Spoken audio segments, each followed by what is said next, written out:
Hello दोस्तों, कैसे हैं आप? स्वागत आपका मेरे यूट्यूब चैनल पर। मैं हूं आपका दोस्त के शर्मा। एंड ये वीडियो मैं क्यों बना रहा हूँ कि उसके पीछे दो रीज़न है। एक तो क्या है कि मध्य प्रदेश पुलिस कांस्टेबल की जो सैलरी, या मैं आपको बता दूं, मध्य प्रदेश में अब दिसंबर 2019 के बाद जो भी नई वैकेंसी निकली है, या जो भी, या अनुकंपा नियुक्ति हुई हो, या किसी भी तरह की कोई भी नियुक्ति हुई हो, उसमें क्या प्रोविज़न टाइम है, कितनी सैलरी मिलेगी। एक सर्कुलर आया था कि 2000 दिसंबर 2019 के बाद जो भी नए कैंडिडेट सेलेक्ट होंगे, चाहे वो किसी भी तरीके से भर्ती हुए हों, चाहे अनुकंपा चाहे डायरेक्ट भर्ती, उनको 70%, 80%, 90% इस हिसाब से सैलरी दी जाएगी। तो अब हाल ही में 2 दिन पहले एक नोटिफिकेशन जैसा आया है, या एक न्यूज़ वायरल हो रही है जो कि न्यूज़पेपर में चल रही है, कि अब मध्य प्रदेश सरकार ने एक फैसला लिया है कि प्रोविज़न टाइम को 4 साल का ना करके 2 साल का कर रहे हैं। और उसमें किसी अखबार में ऐसा दिया है कि 2 साल का प्रोविज़न, जो कि पहले भी रहता था, 2 साल का प्रोविज़न हमेशा रहता है, चाहे सब इंस्पेक्टर का हो, चाहे कांस्टेबल का हो, चाहे किसी भी अदर वैकेंसी का हो, 2 साल का प्रोविज़न रहता है। लेकिन उसमें अब सैलरी स्ट्रक्चर क्या रहेगा? अगर 2 साल का प्रोविज़न उन्होंने किया है तो 80%, 90% इस तरीके से सैलरी देंगे, या पूरा 100% वेतन देंगे? उनका क्या है, ये तो ऑफिशियल नोटिस आने के बाद ही पता चल पाएगा। लेकिन अगर ऐसा होता भी है कि 2 साल के प्रोविज़न में, अगर पुराना वाला जो कमलनाथ जी की सरकार के द्वारा नियम लागू किया गया था सैलरी का, अगर वो ख़त्म करते हैं ये लोग, तो उसमें बहुत ही खुशखबरी है ये।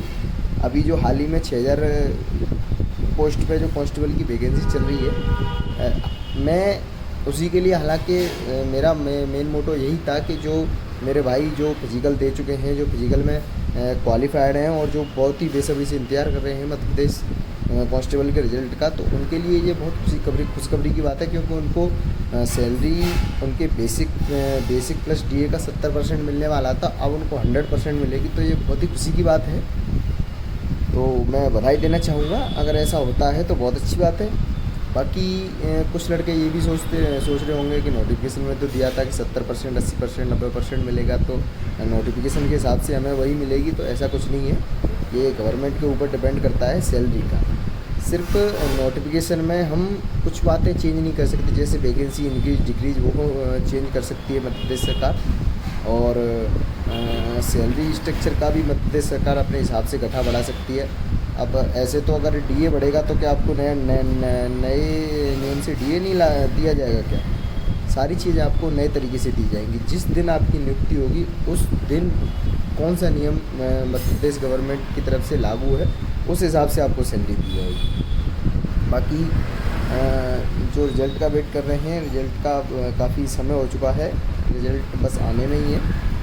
और रिज़ल्ट आने के बाद 15 से 20 दिन में आपको मेडिकल के लिए बुला लिया जाएगा, और मेडिकल होने के 1 महीने के अंदर आपको जॉइनिंग भी दे दी जाएगी। हालांकि अभी पीटीएस में ट्रेनिंग चल रही है, इसलिए पीटीएस अभी खाली नहीं है। हालांकि 4 पीटीएस में ट्रेनिंग चल रही है, बाकी तो खाली है। 6-7 पीटीएस हैं पूरे मध्य प्रदेश सरकार में। मध्य प्रदेश सरकार में कह रहा हूँ, पूरे मध्य प्रदेश में 7-8 पीटीएस हैं जो कि पुलिस की ट्रेनिंग कराते हैं। तो धैर्य रखिए, मेरे ख्याल से 15 या 20 दिन में आपका रिज़ल्ट आ सकता है। और आप अगर दूसरी किसी जॉब की तैयारी भी कर रहे हैं तो यही समय है आपके पास, आप तैयारी कर लीजिए। और आपको कहीं भी घूमना है, कहीं दर्शन करने जाने हैं, या कहीं छुट्टियाँ मनानी है, आप ये समझिए कि यही आपकी छुट्टी हैं, क्योंकि नौकरी में आने के बाद बहुत सारी कंडीशंस बदल जाती हैं। प्रेशर भी रहता है, जॉब का प्रेशर, घर वालों का प्रेशर, बहुत सारे प्रेशर्स रहते हैं। तो इसलिए मैं बोल रहा हूँ आपको जहाँ भी घूमना है आप घूम लीजिए। नौकरी के बाद की कंडीशन कुछ अलग होती है, नौकरी से पहले की कंडीशन कुछ अलग होती है। तो बस, और बाकी किसी को अगर कोई दिक्कत हो, जैसे कि सैलरी को लेके कि क्या सैलरी रहेगी क्या नहीं रहेगी, तो आप कमेंट सेक्शन में जाके पूछ सकते हैं, मैं आपको बता दूँगा कि आपको बेसिक कितनी सैलरी मिलेगी। अगर 100% आपको सैलरी मिलती है तो कितनी मिलेगी। अगर ये न्यूज़ अफवाह एक मात्र है, ऑफिशियल नोटिस अगर नहीं आया, तो आपको 70% में कितनी सैलरी आपके हाथ में आएगी वो भी मैं आपको बताऊंगा। आप कमेंट कर सकते हैं मुझे। सारी चीज़ें जो भी आपके डाउट है आप मुझे कमेंट करिए, मैं आपके सारे डाउट क्लियर कर दूँ। जय हिंद दोस्तों।